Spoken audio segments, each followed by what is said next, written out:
how to search YouTube videos by date.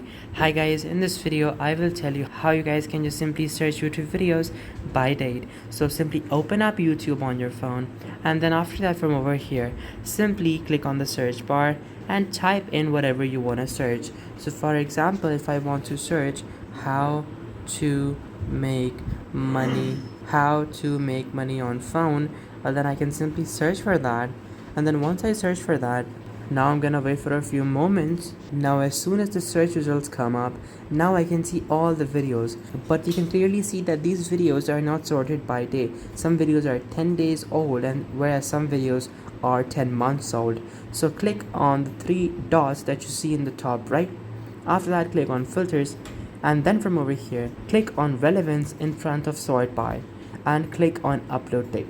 So when you do that and when you click on apply, that is going to show you all the videos starting from the most recent one, and you guys will be able to see all of these videos come up. So you guys can just simply choose any video that you want to watch from all of these videos. Now all of these videos are sorted by date, and they will start from the earliest one and go upwards to the very last video. So guys, this is how you guys can sort videos by date on YouTube. Thank you so much for watching. Take care. Till next time. Goodbye.